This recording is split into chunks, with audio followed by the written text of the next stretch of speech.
Olá, turminha bonita do quarto ano da Escola Municipal Luzia da Rosa Fontana. Aqui é a professora Clécia, tudo bem com vocês?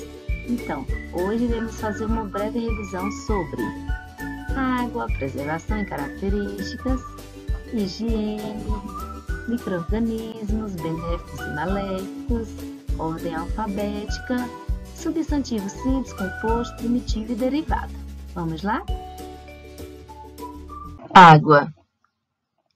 Um dos alimentos mais importantes e saudáveis que existem é a água, criança. A água não pode faltar no nosso organismo. Mais de 2/3 do nosso corpo são constituídos de água. Quando uma pessoa está doente, principalmente criança, e não tem apetite, a maior preocupação do médico não é com a alimentação, mas com a água. É ela que hidrata o corpo. Segundo eles, não é a fome que mais ameaça uma pessoa, mas sim a sede. Então, explicando mais claramente, uma pessoa pode ficar 4 dias sem comer. Fica fraca, mas não morre. No entanto, se ela ficar 4 dias sem ingerir água ou algum líquido, certamente morrerá. A água de nosso corpo é permanentemente eliminada e precisa ser continuamente reposta. Todo líquido contém água e qualquer um pode ser usado para hidratação do corpo, mas nenhum é tão puro e importante, completo e saudável como a água. A água é importante para todos os seres vivos, pessoas, animais e plantas. Por isso, dizemos que a água é indispensável aos seres vivos. Sem ela, seria impossível vida na Terra. Ela não tem cheiro, inodora, não tem cor, incolor, não tem sabor, insípida, e é formada por 2 gases, hidrogênio e oxigênio. Hidrogênio representamos com H, oxigênio O2. Futuramente vocês entenderão esses componentes químicos, tudo bem? Então, para que a água se torne potável, ou seja, própria para o consumo, ela precisa ser tratada, né? E atualmente milhões de pessoas em todo o mundo não dispõem de água de boa qualidade. E um dos motivos está na contínua poluição dos rios, decorrente da falta de cuidado do homem. Dizemos que a água está contaminada ou imprópria para o consumo quando apresenta sujeiras e micro-organismos que causam doenças ao homem e aos animais. Também existem os cuidados de preservação, que muitos de vocês já sabem, né? Como escovar os dentes. No ato de escovar os dentes, devemos desligar a torneira, enquanto passamos a escova nos dentes. No banho, ao ensaboar, também desligar o chuveiro. Na hora de lavar a louça, também devemos economizar, né? A água na limpeza da casa, na limpeza das calçadas. Quando utilizar a mangueira para lavar o carro, usar de preferência um bico dosador ou utilizar um balde. Quando a água apresenta sujeira e micro-organismo, ela causa doenças ao homem e aos animais, não é verdade? Então agora nós vamos ver um pouquinho sobre os micro-organismos, relembrar.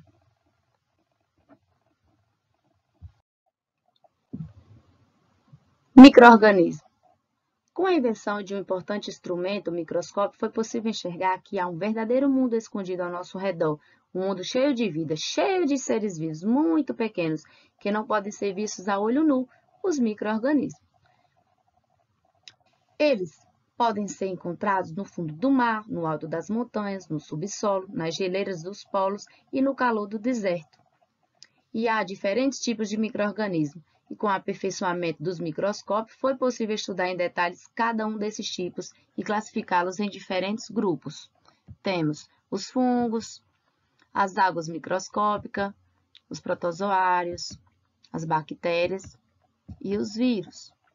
O mais puro que possa ser o ar que respiramos, ele está cheio de micro-organismos. O mesmo vale para a água e para os alimentos que consumimos. Muitos micro-organismos também vivem no nosso corpo e no de outros seres vivos.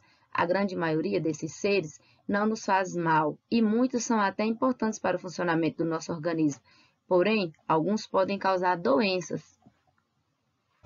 Em relação às doenças causadas por eles, temos a dengue e a gripe, que são causados por vírus, a doença de Chagas e a malária por protozoários e a tuberculose e a cólera por bactérias.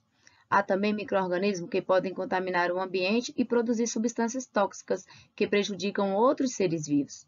Porém, a maioria dos micro-organismos são inofensivos. Muitos são de fundamentais importância para o ambiente ou para o funcionamento do nosso corpo. Outros são utilizados pelos seres humanos na fabricação de diversos produtos úteis, como remédios, alimentos e combustíveis. Na fabricação de remédio, nós temos os antibióticos, que são produzidos por fungos ou bactérias, muitos deles. Na fabricação das vacinas também são utilizados alguns vírus. Na produção de combustíveis, nós temos o etanol, que é popularmente chamado de álcool. É um combustível produzido a partir da cana-de-açúcar, em um processo realizado por micro-organismos, e nesse processo o açúcar da cana é transformado em álcool. Na produção de alimentos também, os seres humanos vêm usando os micro-organismos para a produção de alimentos, como pães, queijos e iogurtes. Na fabricação de pão, é usado o fermento, que é feito de fungos microscópicos. Esses micro-organismos transformam a farinha e produzem gás carbônico, o que faz o pão crescer e ficar macio. Queijos e iogurtes são produzidos a partir da coagulação de leite também, realizado por bactérias e fungos. Esse processo muda a consistência e o sabor do leite, transformando-o em outros produtos. Ao lembrarmos de micro-organismos, lembramos também de higiene. Higiene é um conjunto de medidas e técnicas para evitar doenças infecciosas, usando a desinfecção e a esterilização de outros métodos de limpeza. Podemos praticar a higiene pessoal e também ambiental e outras.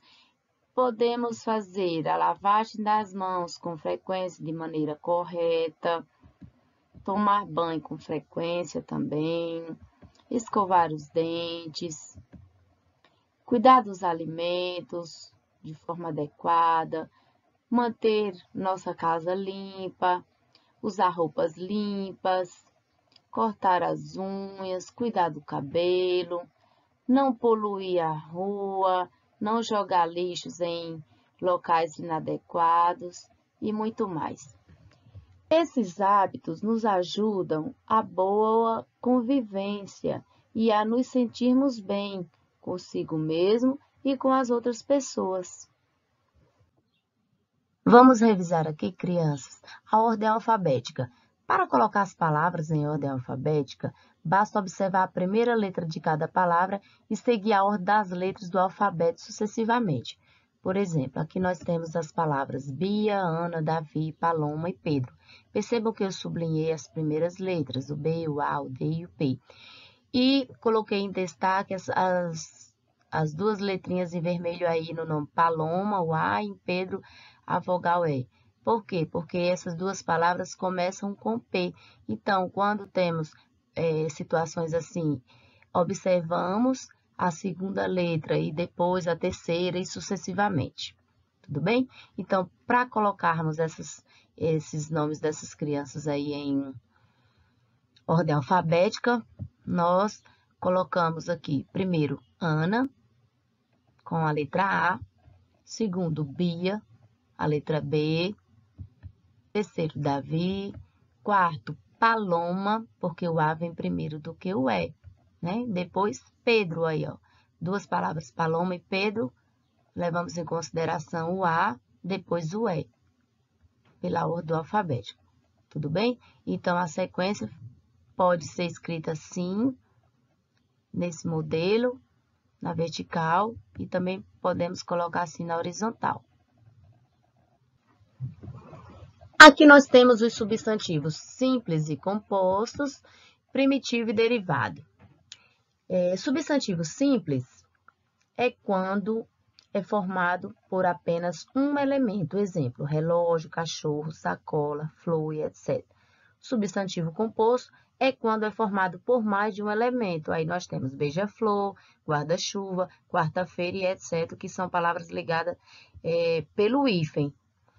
E também existem as palavras compostas que não usam necessariamente o hífen, como a palavra passatempo, girassol, pontapé e aguardente.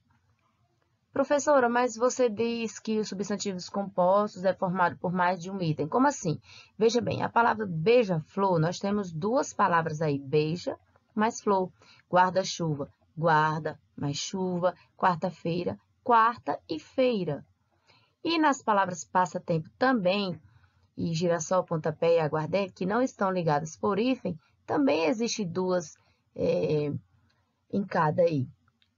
Passatempo, por exemplo, é a palavra passa, mais a palavra tempo. Girassol, a palavra gira, mais a palavra sol. Pontapé, ponta, mais pé. E aguardente, água, mais dente. Compreendido? E aqui nós temos primitivo e derivado. Os substantivos primitivos são aqueles que dão origem a outras palavras. Por exemplo, nós temos aí pedra, braço, carta e etc. E os derivados são aqueles que se originam de outras palavras. No caso aí, pedra, o derivado ficou pedreiro, braço ficou bracelete e carta, carteiro. Ok? Lembrando, artigos são palavras que colocamos antes dos substantivos para determiná-los. Eles também podem atribuir o gênero feminino masculino e o número singular e plural dos substantivos. São representados das seguintes formas. Artigos definidos, temos o, a, os e as. Artigos indefinidos, temos um, uma, uns e umas. E para dar continuidade à revisão de artigos, eu peço que vocês voltem ao vídeo 7 de gramática, que lá eu explico passo a passo sobre os artigos, tudo bem? Assistam lá o vídeo 7 gramática, que foi postado no início das videoaulas.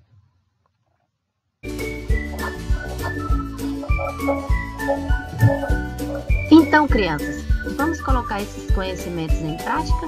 Vamos responder as atividades de acordo ao solicitado que vocês entenderam e compreenderam. Qualquer dúvida, nos procurem via WhatsApp.